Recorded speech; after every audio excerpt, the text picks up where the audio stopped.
কুফর করে, কুফর যদি প্রকাশ করে সে জিন্দিক। অনেকে কাদিয়ানীদেরকে মুনাফিক মনে করে, এটা তাদের একটা বিভ্রান্তি। কাদিয়ানীরা মুনাফিক না, তারা হচ্ছে জিন্দিক কাফের, আর জিন্দিকদের শাস্তি হচ্ছে মৃত্যুদণ্ড।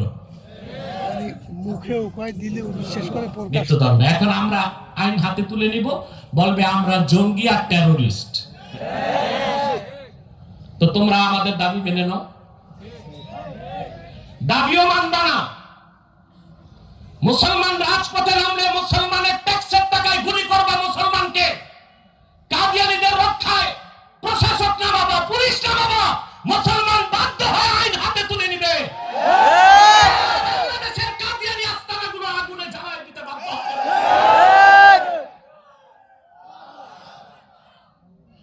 অমুসলিম হিন্দু বৌদ্ধ খ্রিস্টানদের উপাসনালয় আছে না, ওটার নাম কি? গির্জা, প্যাগোডা, সিনাগগ। কিন্তু মসজিদ নাম দিলে মানবেন? এটা ধোঁকা। এটা কি? কাদিয়ানীরা ইহুদিদের চেয়ে বড় কাফের, ওদের চেয়ে নিকৃষ্ট কাফের নাই। ওরা তাদের উপাসনালয়কে মসজিদ বলতেছে, এটা তো আমাদের মুসলমানদের অধিকারে হাত দিচ্ছে। তবে সেকুলার বা ধর্মনিরপেক্ষ সরকারের দায়িত্ব শুধু অমুসলিমদের রক্ষা করা। যাদের টাকায় ডক্টর ইউনূসের বেতন, সে মুসলমানের অধিকার রক্ষা না করলে আরেকবার মুসলমান রাজপথে নামতে বাধ্য হবে না।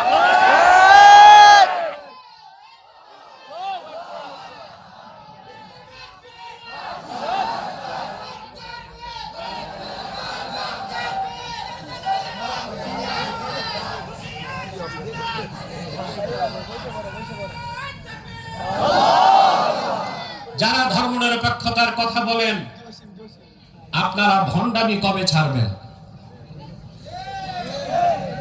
আপনারাই বলেন গণতন্ত্রের মূল কনসেপ্ট হচ্ছে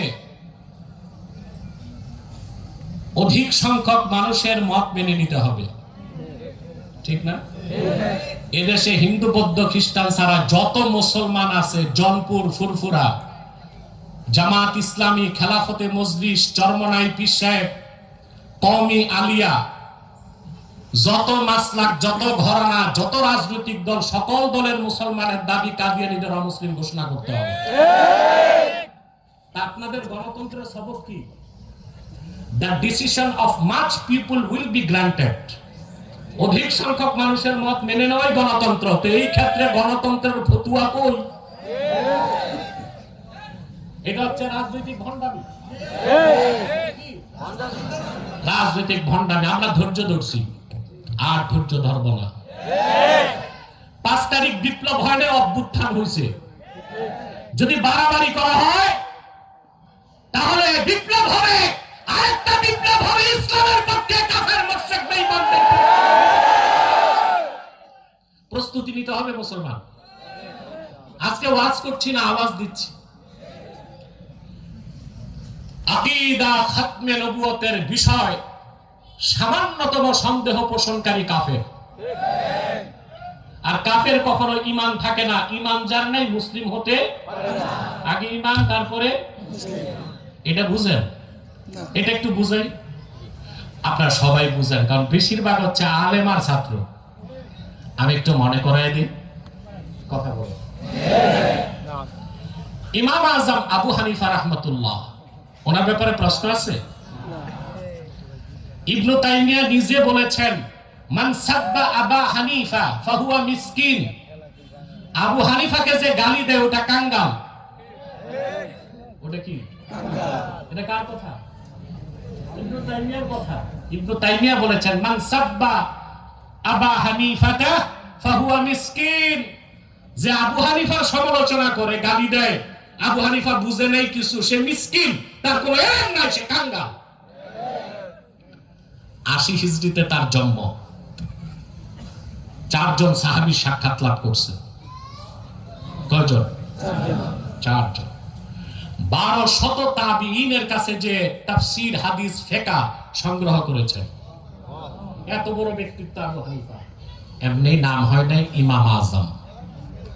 উনি তার মসজিদের ইমাম সাহেব বলে ইমাম আজম হয় নাই, মাযহাবের ইমাম। আমার দেশে অনেকের আবু হানিফা সম্পর্কে ভালো ধারণা নাই, বুঝলেন? কারণ অনেকে বামন হয়ে চাঁদ ধরতে চায়। কোথায় আবু হানিফা আর কোথায় শিকি আদলি বাটকারা? হ্যাঁ, বল্টু চৌধুরী দোষ ধরে আবু হানিফা। বেটা, এই দুনিয়া আবু হানিফার মাযহাবের মুজতাহিদ লাগবে না, এমন মুকাল্লিদ আছে যার সামনে 10 মিনিট তোমরা টিকবা না। আছে বাংলাদেশে, আছে একজন দুইজন না বহুত আছে। আলহামদুলিল্লাহ। ইমাম আযম বলেছেন, ইন্না বাইনাল ঈমান ওয়াল ইসলামে ওয়াজহাত তাগায়ুর।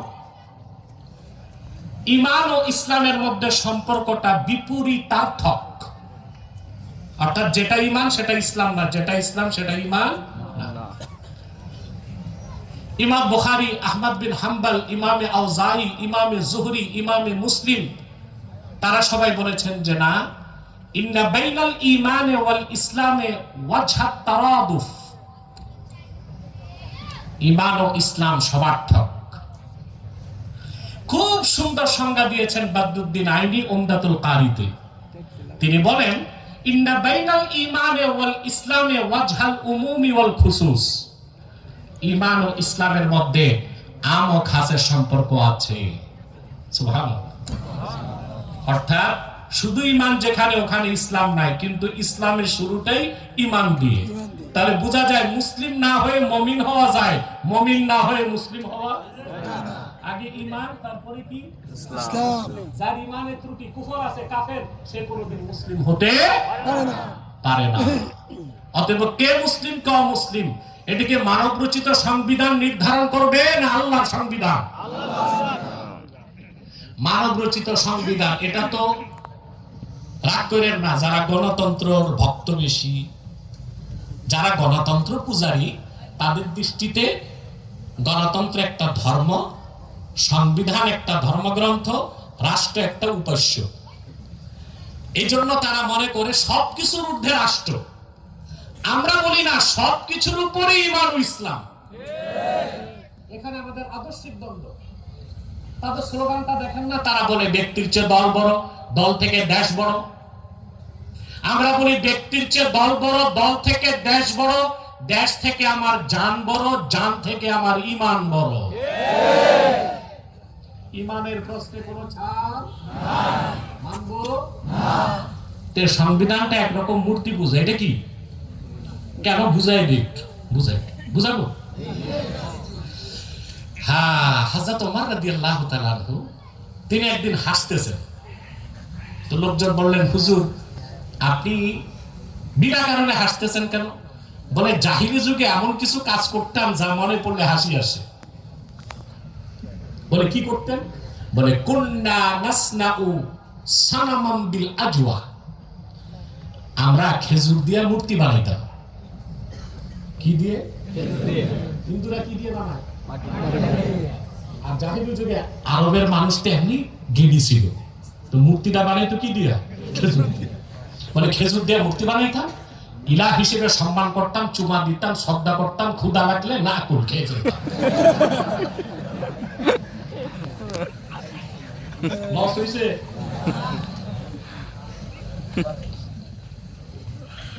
এখন যারা মানব রচিত সংবিধান, এটা তো এই যে আগের সংবিধান বাতিল হওয়ার পথে বা হবে, এটা আমরা বানাই, আমরাই খাই। ঠিকটা তো ঠিক মতো কইলেন না? আমরা বানাই, আমরাই খাই। একটা সংবিধানের পরিবর্তন নাই। সংস্কার কমিশনে আগামী 17 তারিখ স্বাক্ষর নেবে। কবে?